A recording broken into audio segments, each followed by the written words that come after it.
찬송하리로다. 아멘. 사도신경으로 우리 신앙을 고백합니다.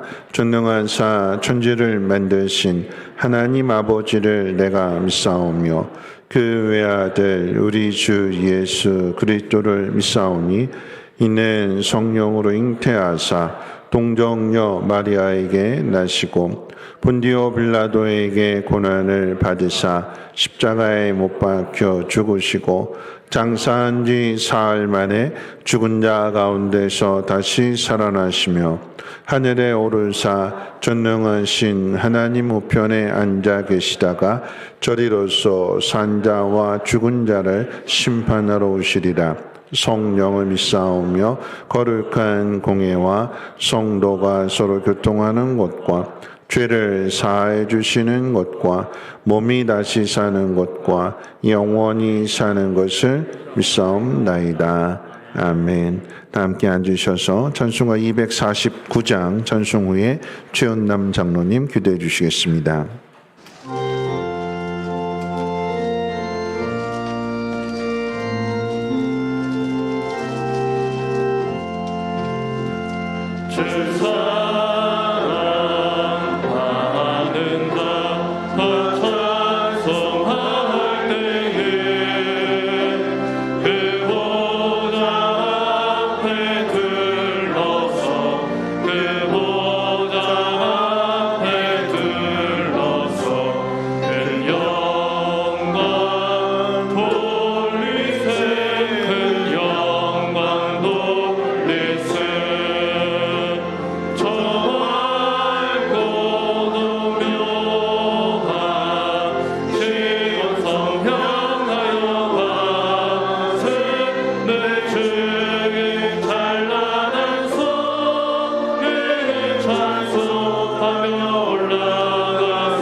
기도드리겠습니다. 이른 비와 늦은 비를 통하여 우리의 삶을 다스려 주셔서 주님 앞에 예배하는 삶을 살게 하신 것 감사와 영광을 드립니다. 보배롭고 존귀한 우리 주님께 이 시간 예배하는 자로 세우셨사오니 영과 진리로 예배하게 하시고 무겁고 힘들었던 세상 짐을 이 시간 내려놓고 주님의 은혜를 마음껏 누리는 귀한 시간 되게 하여 주시옵소서. 이 시간 주님의 음성을 듣겠사오니 마음 문이 열리게 하시어 길이요 진리요 생명이신 주님을 높이며 찬양하게 하여 주시옵소서. 거룩하신 하나님, 우리는 세상이 주는 행복이 복인 줄 알고 가지만 그 길은 광야임을 고백합니다. 우리 생각으로 우리 힘으로 자랑하지 말고 우리 주인 되신 주님께 겸손히 우리의 모든 것을 맡기고 의지하는 삶을 살게 하여 주시옵소서. 거룩하신 하나님, 이 나라를 긍휼히 여겨 주시옵소서. 혼탁한 정치, 계속되는 경기 침체, 일자리를 찾지 못하는 젊은이들, 팽배한 이기주의로 인한 갈등 불쌍히 여겨주셔서 주님이 다스림으로 회복되어져서 국민이 평안하고 행복한 나라로 인도하여 주시옵소서. 거룩하신 하나님, 우리 삶이 여러 환경적 요인으로 힘든 시기를 보내고 있습니다. 우리 성민의 성도님들 삶에 지치지 않게 하여 주시고 경제적으로 또 병마와 싸우는 성도님들 주님의 권능 손으로 잡아주사 능히 이기게 하여 주시옵소서.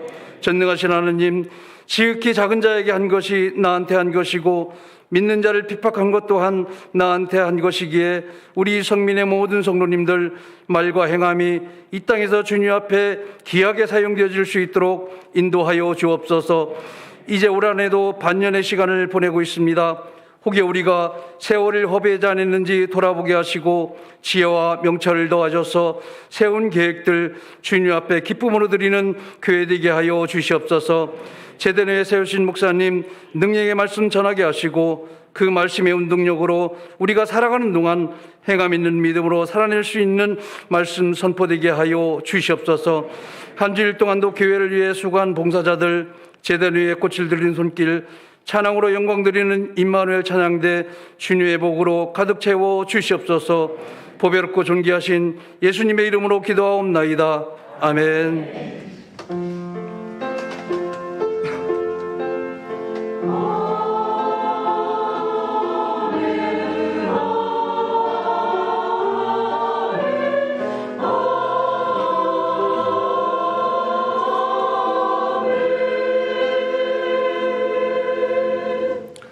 교회 소식은 주보를 참고해 주시고요. 다음 주일 저녁 예배는 총여전도의 혼신 예배로 드려지게 됩니다. 여전도에 회원되시는 분들은 새벽 예배와 또 금요 예배 참여해 주시길 부탁을 드리겠고, 또 이제 주중에 있는 기도회도 많이들 참석해 주셔서 기도로 잘 준비해 주시기를 부탁드립니다.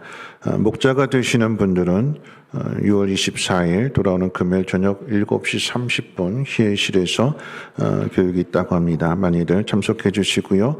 아울러서 교육부서 여름 수련회가 주보에 나와 있습니다. 많이들 관심들 가져서 다음 세대가 세워지는 그 일에 기도도 해주시고 또 협조도 해주시기를 부탁드립니다. 아울러서 한 가지 부탁드리는 것은, 여러분이 장례 문자를 받으셨는데 우리 교회에 등록하신 지는 오래전에 등록하셨고, 그러니까 제가 오기 전에, 성민교회 오기 전에 요양원으로 이제 가셔서 그 요양병원에서도 이렇게 예배를 잘 드리신 분인데 거의 12년 넘도록 그렇게 요양병원에 계시다 돌아가셨어요. 그 자녀분들이 전화를 하셔서 교회장으로 해주실 수 없는지, 그 자녀분들도 우리 교회 등록하셨던 분들이고 해서 기독교장으로 한다고 했을 때에 그렇게 하기로 이렇게 했습니다. 여러분들 많이들 참여해 주셔서 12년 동안 요양병원에 계셨으니까 얼마나 힘드셨겠어요. 하나님께서 하나님 나라를 부르셨고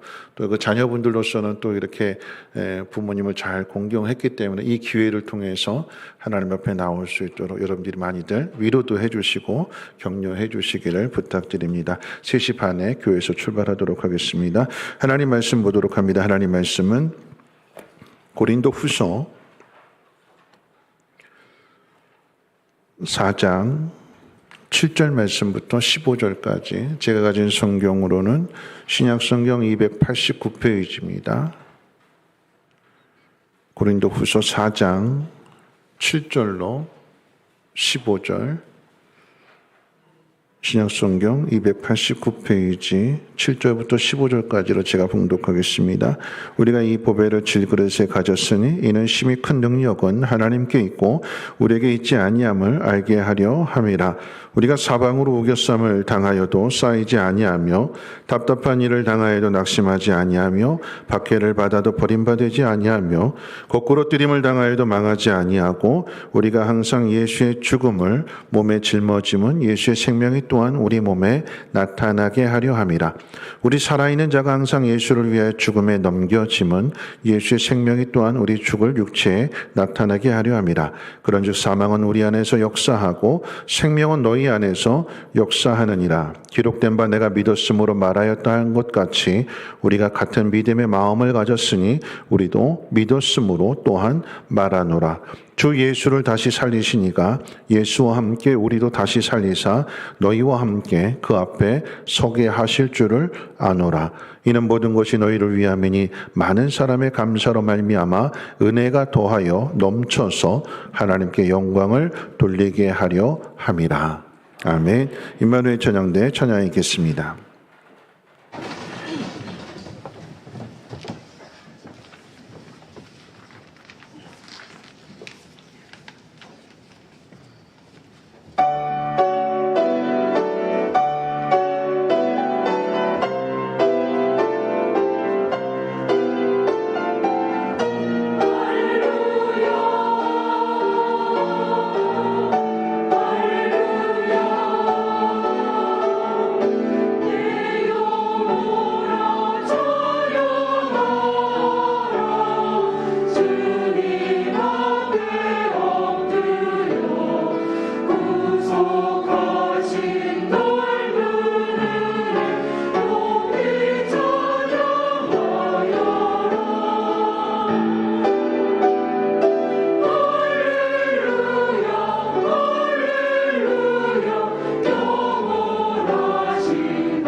기도하겠습니다. 믿음이 없이는 하나님을 기쁘시게 하지 못한다고 했습니다.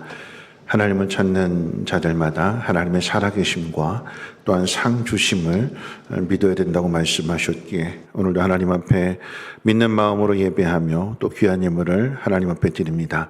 하나님이 예물이 씌워지는 곳곳마다 하나님의 그 놀라우신 구원의 역사들이 나타나게 도와주시고 많은 사람들이 절망 가운데서 소망을 찾으며 하나님의 그 놀라우신 은혜를 사랑을 깨닫고 하나님께로 돌아올 수 있도록 하나님 인도해 주시옵소서. 드린 손길 가운데도 하나님 복 주셔서 씌어지는 곳곳마다 하나님께서 더 풍성한 은혜로 갚아주시고 채워주시고 부족함 없도록 신령한 복으로 덧입혀 주시옵소서. 오늘도 하나님 말씀을 듣습니다. 마음 가운데 새겨지며 하나님 말씀을 통해서 우리의 영혼이 살아남과 같이 범사도 회복되며 살아나게 하옵소서. 우리 구주 예수님의 이름으로 기도하옵나이다. 아멘.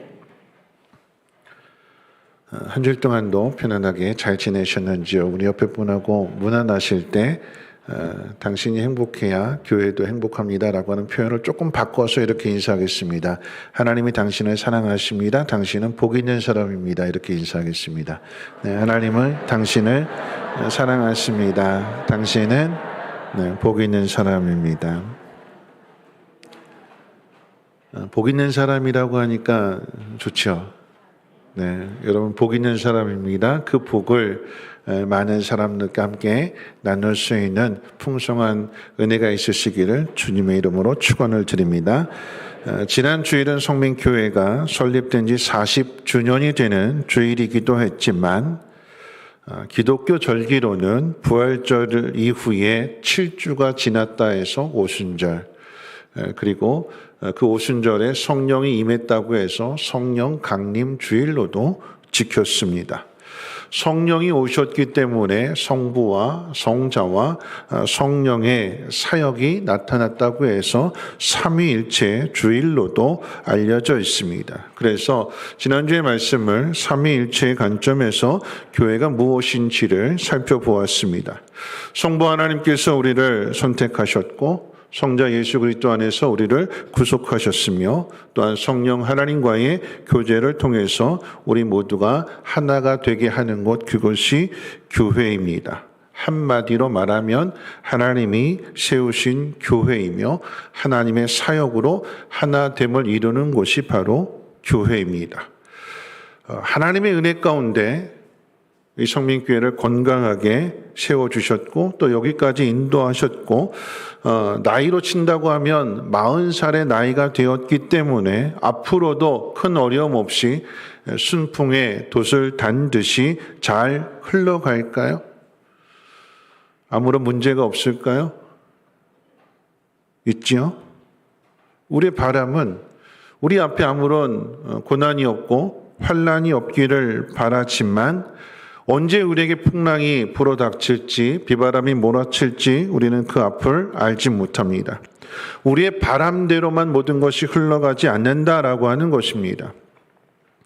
우리 앞에 환난이 없기를 간절히 기도하지만 그런데 그렇게 기도하고 난 다음에 바로 환난이 찾아올 때도 많아요. 제 동기 목사가 한 번은 이런 이야기를 했어요. 한 성도님의 어머니가 위독하셔서 병원에 와서 좀 기도 좀 해달라고 해가지고 급히 갔대요. 급히 가서 이제 간절하게 정말 열심히 기도를 하고 하나님께서 치료해 주실 것입니다 하고는 이제 위로도 하고 격려도 하고 이렇게 돌아왔대요. 근데 그 다음날 돌아가셨대요. 그런 이야기를 하는 거예요. 정말 속상하고 답답하다고 하나님께서 고쳐주셨으면 좋았을 텐데 왜 하나님께서 그 생명을 거둬가시는가? 목사가 기도했는데 왜 하나님은 응답해 주시지 않는가? 여러분 그런데 하나님의 거기에 뜻이 있죠. 우리가 생각할 수 없는. 그때는 서운하고 섭섭했는데 하나님에 대한 원망도 있었는데 시간이 지나고 났을 때에 하나님께서 이래서 이렇게 하셨구나라고 하는 것을 깨닫게 될 때에 하나님의 생각이 옳지요. 하나님의 생각이 맞습니다. 아들을 주시기까지 우리를 사랑하신다고 하셨는데 그런 우리들을 하나님께서 잘못되라고 하실까요? 아니지요. 잘 되라고 우리에게 좋은 것을 주시기 위해서 때로는 인내의 시간을 갖게 하시는 것이고 그 속에서 지혜를 배우게 하시는 것입니다. 전에도 한번 설교를 한 적이 있는데 여러분 노아의 방주를 한번 생각해 보십시오. 노아가 480살이 되는 그때에 방주를 짓기 시작해서 600세의 비가 홍수가 내렸으니까 120년 동안을 방주를 지은 거예요. 그런데 그 가정에 자식들이 없지요. 노아가 기도를 안 했을까요? 다른 가정은 하나님이 다 자녀를 주셨는데 하나님의 은혜를 입었다라고 하는 노아의 가정에는 하나님이 자녀를 안 주셨어요. 인류 역사상 가장 오랜 불임의 시간을 가진 가정이 노아의 가정입니다. 몇 년 동안 가졌을까요? 500년 동안. 500년 동안 아이를 낳지 못했어요. 500살이 되는 그때에 셈을 주시고 그 후에 함과 야벳도 주시지요. 근데 그때가 언제냐? 방주를 짓기 시작한 후로부터 20년이 지나서. 하나님의 계산하고 우리의 계산하고 틀린 거예요. 우리 계산은 방주를 지으라고 명령하실 것 같으면 좀 일찍 자녀를 주시지. 자녀들이 잘 성장해서 힘을 보탤 수 있을 그때 방주를 짓게 하시지 않고 노아와 노아의 아내 단 둘이 있는 그런 상황 속에서 방주를 지으라고 하셨고 열심히 방주를 짓는 한 20년 정도 지났더니 거기에 덜컥 애를 주시는 거예요. 일할 수 있을까요? 노아의 아내가 배가 이렇게 불러오는데 일할 수 있을까요? 누가 일할까요? 노아 혼자 일하는 거예요. 하나로 끝나지 않고 셈도 함도 야벳도 주시니까 이 아이들이 어느 정도 성장할 때까지 적어도 한 20년 동안은 노아 혼자 일하는 거예요. 아이들 키우느라고 아내는. 왜 하나님이 이렇게 힘들게 하실까요? 좀 진작 좀 주시지. 다 큰 아이들 좀 진작 주셔서 힘을 보태서 일하게 하시지 않고 왜 혼자 일하게 하시고 그 뒤에 이 자녀들을 통해서 도움을 받게 하시는 걸까요? 왜 그랬다고 그랬죠? 구원의 방주 안에는 노아의 믿음 가지고 들어가는 것이 아니라 그 안에 들어가는 사람의 믿음이 있어야 되기 때문에 그런 거죠. 세 아들의 믿음이고 중요한 것은 그 세 아들과 함께 결혼하게 될 바깥에 있었던 그 여인들에게도 동일한 믿음을 주셔서 방주 안에 들어가게 하시려고 하는 것이 하나님의 계획입니다. 우리가 알까요? 모르죠. 그러니까 원망도 하고 불평도 하지만 그런데 중요한 것은 120년이라고 하는 그 시간 속에서 하나님은 그 힘든 일들을 감당하고 하나님 말씀 가운데 순종함으로 인해서 구원의 방주가 완성되고 그 속에 들어감으로 인해서 모두가 다 구원받게 하시더라라고 하는 것입니다. 하나님의 뜻이며 하나님의 생각입니다. 우리의 생각과는 다른 하나님의 생각이 더 옳은 거지요. 하나님의 생각이 더욱더 크신 것입니다. 우리가 기도하는 것보다도 더 큰 응답을 주시는 분이 하나님이심을 믿으시기를 주님의 이름으로 축원을 드립니다. 그와 같은 내용을 잘 가르쳐주는 것이 또한 오늘 본문의 말씀이기도 합니다. 오늘 본문인 고린도 후서는 바울이 고린도 교회를 향해 두 번째로 보낸 편지입니다. 첫 번째 편지는 고린도 전서이고요. 두 번째 편지는 고린도 후서인데 똑같은 사람 바울의 편지임에도 이 고린도 전서와 후서에는 많은 차이가 있는데 고린도 전서에는 고린도 교회 안에 있었던 분쟁과 결혼과 이혼의 문제, 우상 앞에 드려진 이 제물을 먹어야 되는가 먹지 말아야 되는가 음식에 관한 문제 등으로 인하여 혼란스러워할 때에 목회적인 답을 준 것이 고린도 전서라고 한다면 고린도 후서는 딱 한 가지입니다. 바울을 공격하는 바울의 인격, 바울의 사도권, 바울의 도덕성에 대한 문제입니다. 바울의 인격에 대해서 바울이 가진 사도적인 권위에 대해서 또한 헌금을 거두는 일들. 왜 헌금을 거두었을까요?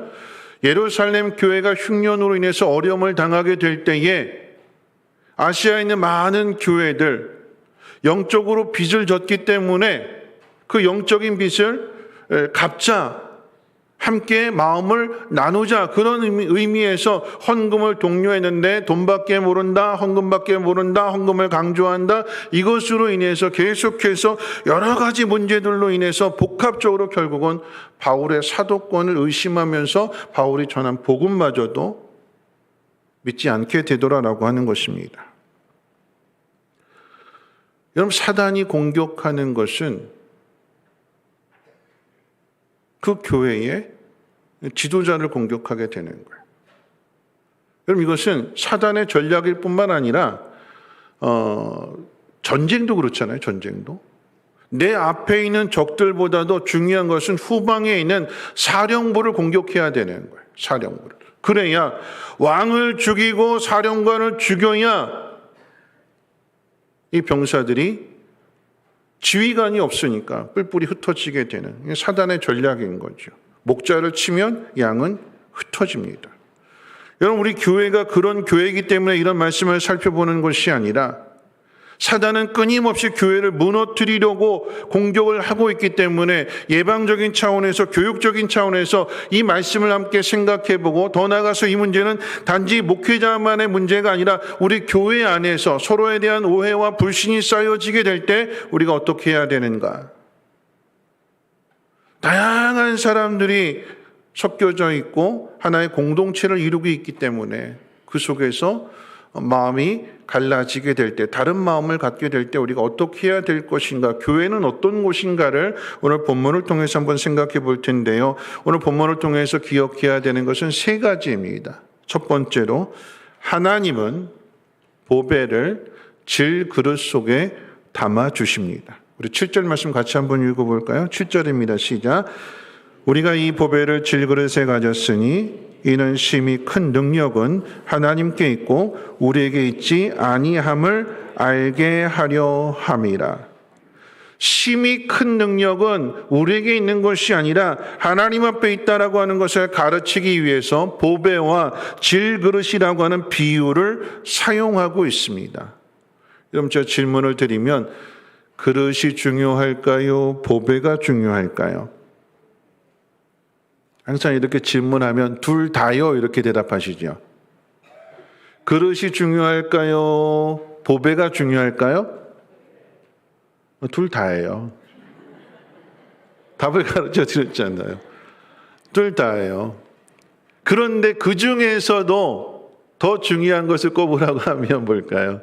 그때는 보배가 되는 거죠. 그렇죠? 아무리 좋은 보배라고 할지라도 그 담는 그릇이 형편없다고 하면 그 보배의 가치를 좀 훼손할 수 있을 거잖아요. 그러니까 정말 귀한 보배라고 한다면 그것을 담는 그릇도 귀해야 되는 거죠. 여러분, 집안에 갑오를 그냥 아무 데나 담아두는 사람이 있을까요? 아니죠. 소중한 곳에 싸고 또 쌓아서 잘 보관하잖아요.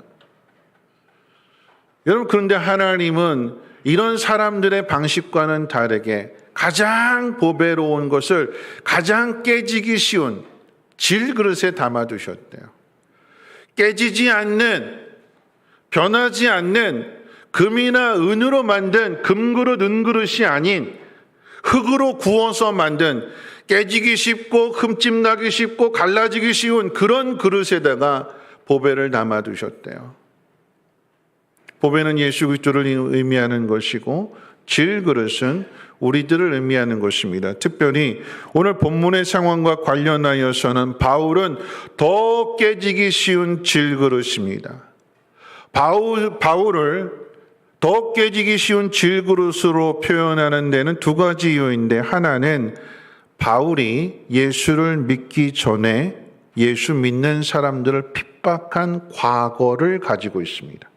그리고 두 번째는 지금 복음을 전하고 있는데 이 복음을 전하는 데에 고린도 후서 12장에서 나오는 것처럼 육체 질병을 가지고 있어요. 아파요. 그 아픔으로 인해서 어려움을 겪는 과거에 문제가 있고 현재에도 문제가 있는 상황입니다. 왜 하나님은 이런 바울에게 이방의 복음을 전하는 이방의 사도로 부르시는 걸까요? 여러분, 이 바울의 과거를 생각해 본다면 바울은 하나님의 아들 예수를 믿지 않으면서 스스로는 하나님의 일을 열심히 한다고 생각했습니다. 그렇게 자신을 믿어왔어요. 죄인임에도 불구하고 죄가 없는 것처럼 하나님의 뜻을 거역하면서도 충성된 일꾼인 것처럼 완전하지 않음에도 나만한 사람이 없다고 큰 소리치던 사람이 바울이었습니다. 그런데 그런 바울이 그날도 예수 믿는 사람을 잡으러 다메섹으로 가는 도중에 예수님을 만났을 뿐만 아니라 이방인의 사도로 부름을 받게 됩니다. 과거에 흠이 있는 사람이에요. 그런데 왜 하나님은, 그리고 예수님은 이런 바울을 이방인의 사도로 부르시는 걸까요? 결국 이 과거가 문제가 되는 거죠. 왜 문제가 되는가? 바울이 가서 복음을 전하는 곳마다 바울이 떠나고 난 뒤에 유대주의자들이 들어와서 그 교회를 어지럽히는데 뭐라고 어지럽히는가? 바울은 전에 열렬한 유대주의자였다. 우리와 같은 사람이었다. 그런데 우리를 배신하고 기독교로 개종했다. 그리스도인이 되었다. 한 번 배신한 사람을 믿을 수 있는가? 한 번 배신했는데 두 번 배신하지 않을까? 바울을 믿지 마라. 공격이에요. 왜 이런 과거가 있는 사람에게 하나님께서는 복음을 전하는 일을 맡기신 걸까요? 과거가 없는 깨끗한 사람을 선택했다라고 하면 교회가 시끄럽지 않았을 텐데 말입니다. 여러분, 그런데 과거가 깨끗한 사람이 있을까요? 완전한 사람이 있을까요? 예수님이 수제자라고 하시는 베드로를 한번 생각해 보십시오. 베드로는 깨끗할까요? 아니지요. 예수님 부인했고 배반했고 도망쳤습니다. 배반입니다. 배신입니다. 바울이나 베드로나 다르지 않아요. 똑같습니다. 십자가에서 멀어졌고 십자가 지는 것을 싫어했고 그래서는 계집종 말 한마디에 신앙을 버리는. 베드로도 깨끗하지 않아요. 여러분, 이 세상 누구도 깨끗한 사람은 없습니다. 다 깨어지기 쉬운, 누구나 다 상처가 있고 아픔이 있고 문제가 있는 질그릇입니다. 질그릇. 우리 모두가 다 질그릇. 그런데 우리가 역설적으로 그렇게 질그릇이기 때문에 깨어지기 쉬운, 더럽혀지기 쉬운 질그릇이기 때문에 하나님께서 그 질그릇 안에 보배를 담아두시는 거예요. 그릇이 깨끗해서, 그릇이 귀해서 보배로운 대접으로, 귀한 대접으로 인정받는 것이 아니라 그릇은 깨지기 쉬운데, 더러운데 그 속에 뭐가 있다고요? 예수 그리스도가. 내 속에 누가 있다고요? 예수 그리스도가. 예수님이 계시기 때문에, 예수님 때문에 하나님이 나를 지켜주시고 보호해 주시고 하나님께서 수많은 어려움 가운데에서도 건져주시는 이유가 바로 내 속에 보배를 담아두셨기 때문에, 예수님이 계시기 때문에 나를 지키시고 보호해 주신다라고 하는 것입니다. 이것이 우리의 구원이며 선물로 담아주셔서 이것을 은혜라고 부르는 이유가 바로 여기에 있습니다. 저와 여러분을 비롯한 모든 사람들은 깨지기 쉬운 질그릇입니다. 여러분, 강한 것 같지만, 사람이 강한 것 같아요. 그런데 말 한마디에 상처받는 게 사람이잖아요. 젊을 때는 서운한 게 없어요. 다 이해할 수 있어요. 근데 언제 서운해지고 언제 섭섭해질까요? 내 힘이 빠지면. 내가 힘이 빠졌더니 나를 물러보고 나를 아주 우습게 보고 나를 이렇게 대우하는구나. 전혀 그런 게 아닌데 오해하시는 거예요. 작은 부분에 대해서 서운해하고 섭섭해하고 그러면서 거기에 대해서 상처가 되고 이런 오해가 자꾸 쌓여지게 되면 나중에는 불신이 되고 관계가 멀어지게 되는. 마음만 그런 것이 아니라 몸도 그렇지요. 몸도. 나이가 들면 하나씩 고장이 나요. 아파요. 마치 그릇으로 비유한다면 오래 사용했으니까 흠집도 나고 금도 가고. 그런데 그 속에 뭘 담아주셨대요? 예수님. 우리 안에 예수님이 계시기 때문에 내 비록 몸은 하나씩 무너질지라도 생명이 되시는, 부활이 되시는 주님이 여기 계시고 그 주님과 함께 내가 묶여져 있기 때문에 나는 하나님의 나라로 간다. 이 소망을 우리 안에 주시는 거죠. 언제 이 소망을 확실하게 할까요? 내가 무너질 때. 서운하고 괴롭고 속상하고 이런 일들을 겪으면 겪을수록 내 안에 보배로우신 주님이 나를 깨닫게 해주시고 이해시켜 주시고 다시금 새롭게 해주셔서 나로 하여금 낭망하고 실망 속에 살아가는 것이 아니라 다시금 일어나고 하나님을 향해서 나아갈 수 있도록 하나님께서 우리 속에 예수 그리스도를 담아주신 것입니다. 믿으시기를 주님의 이름으로 축원을 드립니다. 두 번째 기억할 것은 여러분, 우리가 죽어야 그 속에서 예수의 생명이 나온다라고 하는 사실입니다. 교회 안에는 다양한 사람들이 있기에 일하는 스타일이 다 다릅니다. 자주 사용되는 게 교회 김장할 때에 지방마다 김장 담그는 스타일이 다르잖아요. 그렇죠? 젓갈을 넣어야 되느냐 말아야 되느냐, 새우는 생새우를 넣어야 되느냐 말아야 되느냐, 뭐 양념은 어떻게 해야 되느냐, 다 생각들이 달라요. 근데 자기 주장만 내세운다라고 하면 김장이 제대로 되지 않아요. 누군가는 양보하고 누군가는 자기 고집을, 자기 생각을 내려놓고 거기에 동조하고 순종하게 될 때 뭔가 일이 되어지는 거잖아요. 자기 생각을 계속해서 고집하게 된다고 하면 여러분 그 속에서 오해가 생기게 되고 그 안에 많은 갈등들이 생겨나게 될 것입니다. 고린도 교회가 바울을 오해하게 된 가장 중요한 이유는 바울이 고린도 교회를 세워놓고 그리고 이제 다음 후계자에게 맡겨놓고 복음을 전하러 갔는데 하나님 말씀을 바르게 가르쳐야 되는데 이 말씀 교육이 제대로 이루어지게 되지 않으니까 유대주의자들이 들어오고 이단이 들어오고 거짓 선생들이 들어와서 이 말씀을 흐려놓는 거예요. 여러분, 모든 교회에 문제가 되는 가장 중요한 이유는 어디에 있는가? 하나님 말씀을 바르게 배우고 바르게 순종하지 않기 때문에 그러합니다.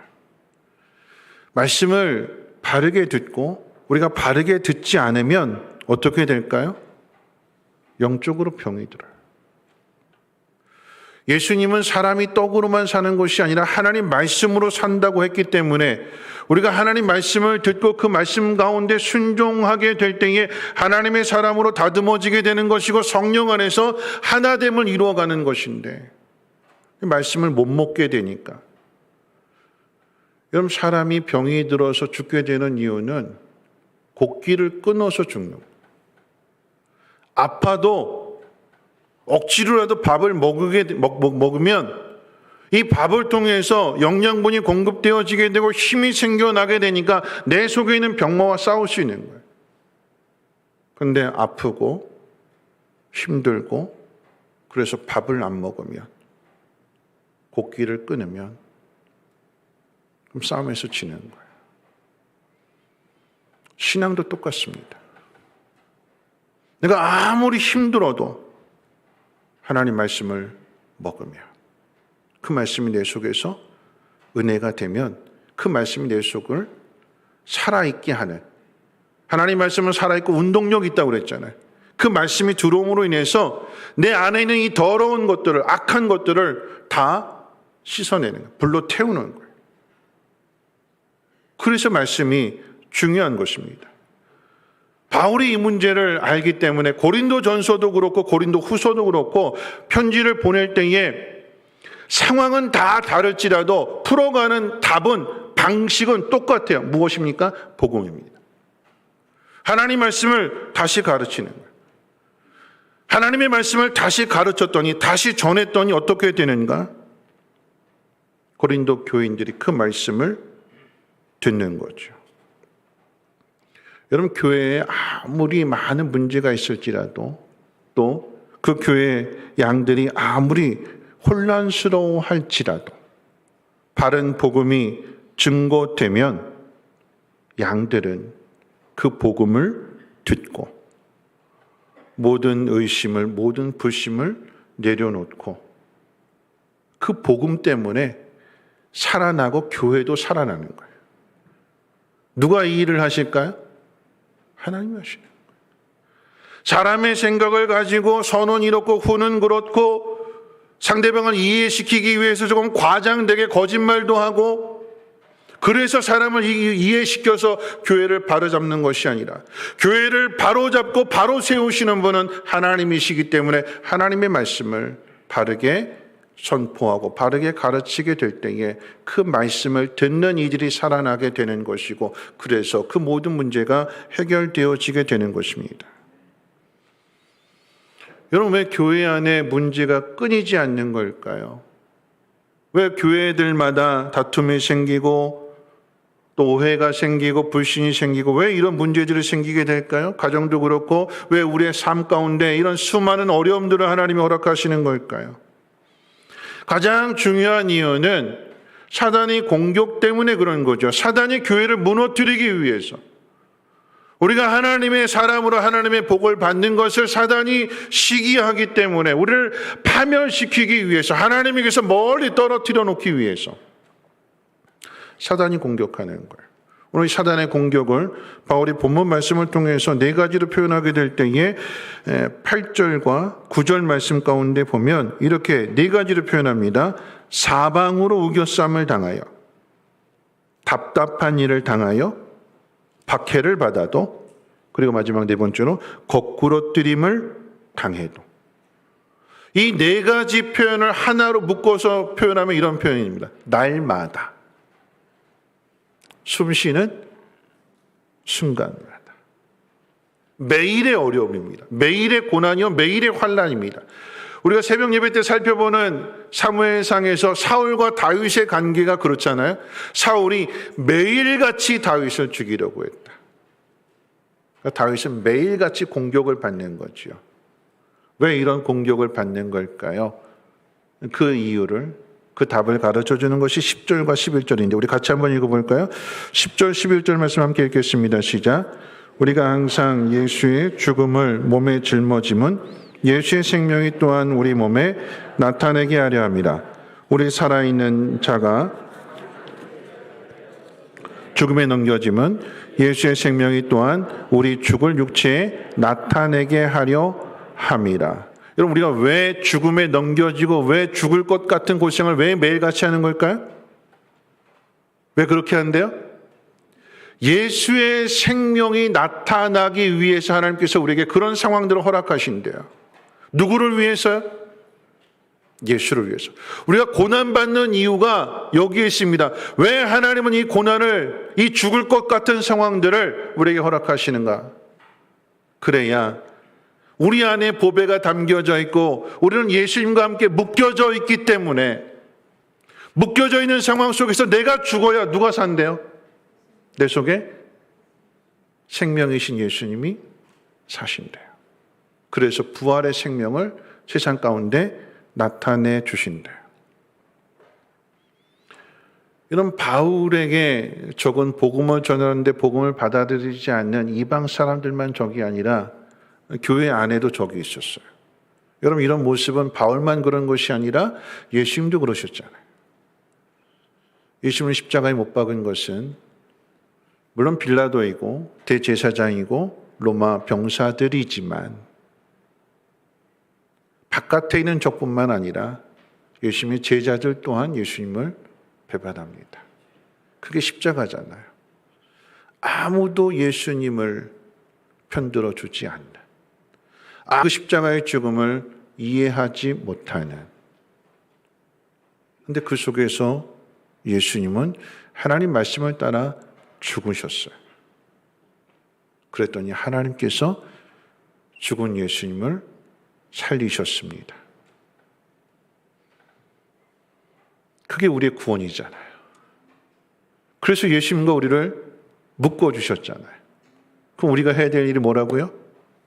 죽어야 되는 거예요. 세상은 내가 살기 위해서 상대방을 죽이라고 하지만, 그런데 하나님은 상대방을 살리기 위해서 네가 죽어라. 그러면 상대방은 살아있게 되고 죽은 너는 예수님이 살리신다. 여러분 믿으십니까? 이 훈련이에요. 우리가 이 훈련을 받는 것입니다. 매일같이 죽음 가운데 넘겨지는 것은 답답하고 억울하고 속상하고 죽을 것 같은 그 상황 속에 우리가 있게 되는 것은, 오해를 당하고 불신을 당하고 관계가 깨어질 것 같은 그런 상황 속에 있는 것은, 그 속에서 내가 죽어야 되는, 자기를 부인하는, 그래야 예수의 생명이 그때 비로소 우리를 통해서 나타날 때에 죽은 우리를 살려주시는 것이고, 그 문제가 해결되어지며 하나님의 영광이 나타나게 되는 것입니다. 이것은 우리가 힘써서 하는 일이 아니라, 여러분 죽은 사람은 아무것도 못하잖아요. 죽었는데 뭘 하겠어요? 죽은 사람이 스스로 알아서 살아날까요? 아니죠. 죽은 사람은 아무 일도 못해요. 누가 할까요? 하나님의 심히 큰 능력이 그 일을 행하시는 것입니다. 하나님이 하신대요. 하나님이 하시도록 우리를 내어드리는 것이, 그것이 믿음입니다. 러시아 사할린에서 치매 노인들과 중증 장애인 사역을 하시는 선교사님이 계셨습니다. 러시아 말 한마디도 못하시는 분이었는데 하나님이 러시아에 대한 마음을 주시고, 러시아 말을 배운 것도 아니고 준비한 것도 아니고 하나님이 그냥 급하게 보내셨어요. 그래서 순종하는 마음으로 사할린에 가셔서 숲속에다 오두막 집을 하나 지어놓고, 말도 안 통하는데 치매 노인들과 중증 장애인들을 그 오두막으로 모셔다가, 말도 통하지 않음에도 얼마나 많은 어려움이 있겠어요? 그러면서 열심히 섬겼대요. 그러면서 이제 많은 사람들이 오게 되고 그들에게 복음을 가르치게 되고, 그런 공동체가 5곳을 이렇게 이 선교사님이 세우셨대요. 한 목사님이 어떻게 이런 엄청난 사역을 감당할 수 있었느냐라고 이렇게 질문을 했을 때에 그 선교사님이 딱 한마디로 이렇게 대답하셨다고 합니다. 주님이 어찌도 그리 나를 사랑하시는지요. 우리가 이런 질문을 받으면 뭐라고 대답할까요? 하나님 나에게 이런 사명을 주시고 비전을 주셔서 내가 그 수많은 어려움들을 이겨내고 순종해서 내가 이런 열매를 맺었습니다. 우리는 이렇게 대답할 텐데, 그 선교사님은 얼마나 힘들었겠어요. 말도 통하지 않고 오해도 받고 불신도 받고 수많은 어려움들을 겪으면서. 그런데 그때마다 누가 사랑해 주신대요? 주님이. 내가 그분들을 사랑한 것이 아니라, 나는 짐 싸서 가고 싶고 그만두고 싶고 때려치고 싶고 다시는 이런 사람들 계속해서 속임당하고 사기치고 안 믿어주고, 근데 그럴 때마다 예수님이 자신을 얼마나 그렇게 사랑해 주시는지, 내가 힘있고 내가 똑똑하고 내가 능력이 있어서 이런 사역을 이루는 것이 아니라, 난 도망가고 싶은데, 난 깨지기 쉬운 그릇인데, 그럴 때마다 주님이 나를 얼마나 사랑해 주시는지. 그러니까 어떻게 해요? 이 선교사님의 대답은 이런 이야기잖아요. 주님이 나를 사랑해 주셨기 때문에 그 사랑을 나는 흘려보내는 것밖에는 없습니다. 누가 하신 거래요? 주님이 하신 거예요. 하나님이 하신 거래요. 우리가 하는 것이 아닙니다. 하나님이 하십니다.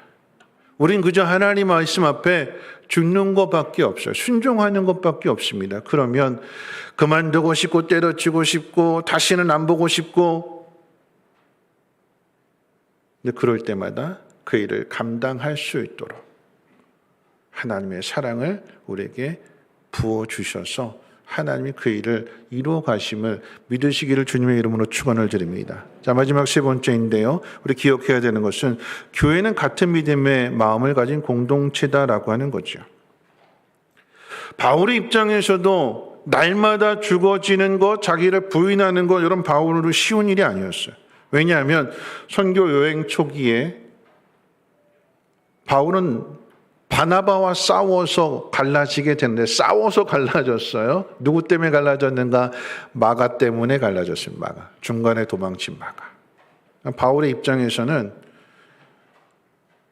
일 중심적이기 때문에, 누구보다도 열심히 강했던 바울이기 때문에 이런 마가를 데리고 가는 게 용납이 안 되는 거예요. 가다 또 사고치면, 가다 또 중간에 도망가 버리게 되면 낭패잖아요.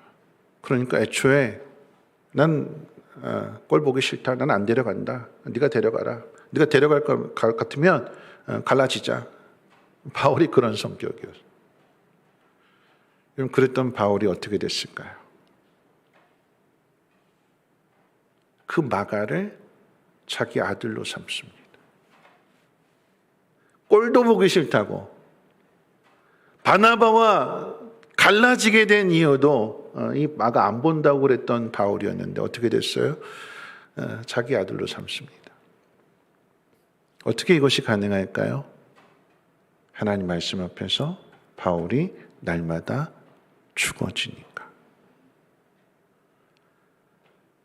내가 마가를 변화시키는 것 아니요. 하나님이 그 마가를 변화시키실 것이고 하나님 그 모든 일을 이루신다라고 하는 것을 바울이 자신이 죽어지는 속에서 살아나는 일들을 자꾸 경험하다 보니까 하나님이 하시는구나. 돌아가신 오카는 목사님에 대한 일화가 있는데, 그 교회 부교육자가 실수를 해서 그 교회에 이미지를 크게 실추하고 재정적으로도 큰 손해를 본 일이 있었어요. 그때 이 오카는 목사님께서 그 부교육자를 1년 동안 쉬게 하고, 1년이 지나니까 자른 게 아니고 나가라고 한 게 아니고 1년 동안 쉬게 한 후에 다시금 그 사역자에게 어떤 일을 맡기려고 할 때에 부교육자들이 반대를 했어요. 목사님, 사고를 쳤는데 또다시 일을 맡겨주면 그러면 저 사람이 또 사고 치면 어떻게 합니까? 목사님, 그러시면 안 됩니다. 그랬는데 돌아가신 그 오카노 목사님께서 고집을 꺾지 아니하시고 일을 맡겨주셨대요. 한 목사님이 개인적으로 그 이야기를 듣고 가서 질문을 했대요. 목사님, 어떻게 그러셨어요? 믿을 수 있을까요? 그 사역자를? 그랬더니 그 오카노 목사님이 딱 이렇게 한 말씀 하셨대요. 내가 교육자를 믿냐? 하나님을 믿지. 그럼 그게 답이에요. 그럼 다시 말하면 내가 사람을 믿냐? 내가 믿는 건 하나님이다. 왜요? 하나님이 만들어 가실 것이기 때문에. 나는 그저 하나님이 우리를 통해서 일하실 수 있는 기회를 만드는 것밖에 없어요. 그러면 하나님이 만들어 가시는 거죠. 여러분, 용서라고 하는 것은 그저 실수를 이해해 주는 것으로 끝나지 않습니다. 실수한 사람을 믿어주고 다시 기회를 주는 것이 용서입니다. 그 용서를 받은 사람은 그 은혜와 사랑을 알기 때문에 그 역시도 날마다 죽어지는 그 훈련을 통해서 예수 그리스도의 사람으로 변화되어지게 되는, 그게 바울이었고, 그런 바울이 오네시모와 빌레몬의 그 관계를 만들어주는 것이고, 영적인 아들 디모데에게, 마가에게 바울의 사역으로만 끝나는 것이 아니라 하나님의 나라가 어떻게 세워져 가고 하나님의 교회가 어떻게 세워져 가야 되는 것을 가르쳐 주는 거죠. 그러므로 인해서 같은 마음을 가진 사람들이 모여서 함께 일하는 곳, 여러분, 그것이 교회다라고 하는 것입니다. 우리 성민교회가 하나님의 은혜 가운데 하나님이 세워지는 교회가 될 수 있도록 서로를 돌아보면서 날마다 우리 자신을 죽여야 돼요. 그래서 오늘 말씀 가운데 바울은 이렇게 이야기했습니다. 12절 말씀 우리 같이 한번 읽어볼까요? 12절 말씀입니다. 시작. 그런즉 사망은 우리 안에서 역사하고 생명은 너희 안에서 역사하느니라. 여러분 이 말씀을 풀어보면 이런 이야기예요. 나는 죽고 네가 살아야 된다. 사망은 내 거고 생명은 네 거다. 너는 살고 네가 살기 위해서 내가 죽겠다. 그럼 어떻게 될까요? 그 결과가 14절 읽어보면서 말씀 마칠 때는 14절입니다. 시작. 주 예수를 다시 살리시니가 예수와 함께 우리도 다시 살리사 너희와 함께 그 앞에서 서게 하실 줄을 아노라. 내가 죽었더니 예수님 나를 살려주시고 내가 살린 그와 함께 모두 그 앞에 서게 하는 것. 그것이 바로 교회래요. 오늘 우리 성민교회가 이런 예수님의 뜻을 따라서 날마다 자기 자신을 죽이되 우리가 날마다 자기 자신을 죽일 수 있는 그 이유는 딱 하나밖에 없습니다. 하나님 말씀입니다. 말씀 앞에서 내 생각을, 내 고집을, 내 뜻을 버리고 우리가 말씀 앞에 죽어지게 될 때에 하나님께서 그 힘이 큰 능력으로 우리를 살리실 것이요 여러분의 가정을, 우리 공동체를, 우리 성민교회를 살리시며 이 나라의 민족을 살리실 줄을 믿습니다. 우리 함께 일어나셔서 찬송가 620장 찬송 후에 함께 기도하고 축도로 예배를 마치겠습니다.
주께서 뜻하신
말씀 생각하면서 함께 기도하실 텐데요.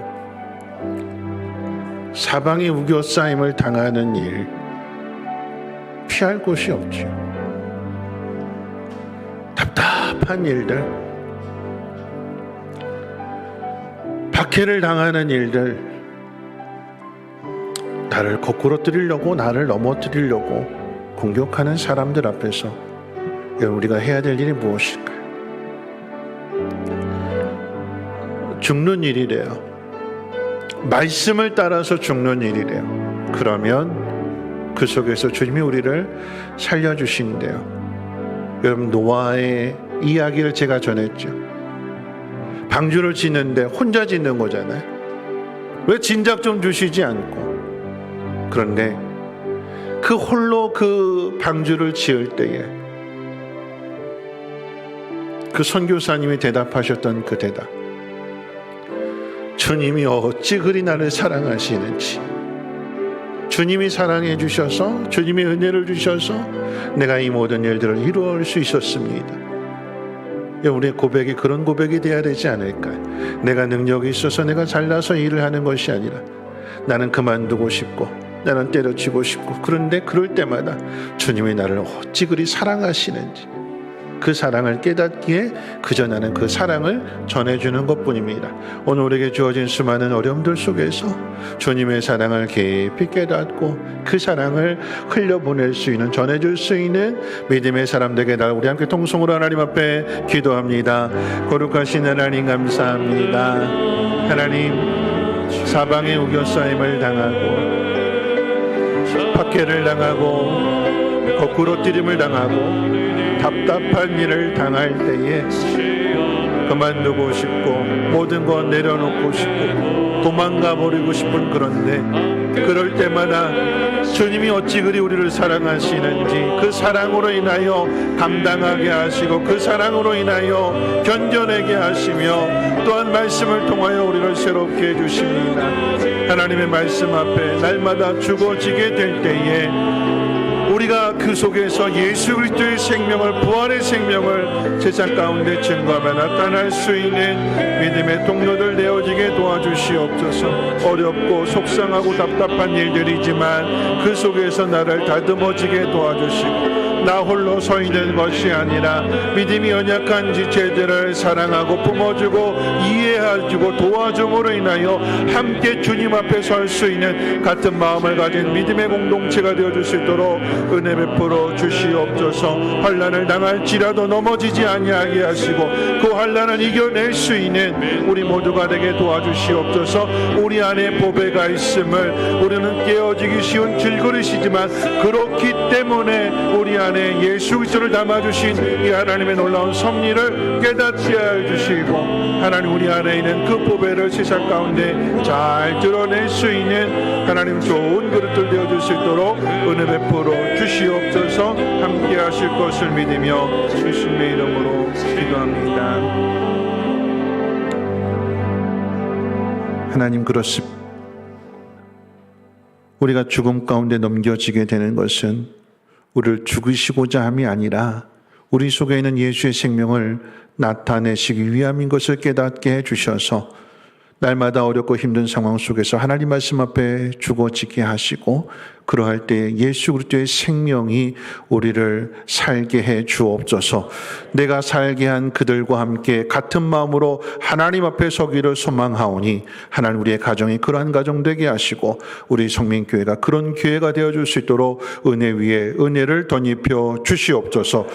이제는 우리 주 예수 그리스도의 무한하신 은혜와 하나님의 그 크신 사랑하심과 성령님의 감화 감동 충만 보호 역사하심이 하나님 말씀 가운데 같은 마음으로 서기로 다짐하고 결단하는 주의 백성들 머리머리 위에와 가정과 하는 모든 일들과 특별히 자녀들 위에 성민교회 쉼터 유치원과 이 나라의 민족과 북한 땅과 전 세계 위에 이제로부터 영원토록 항상 함께 있을지어다. 아멘.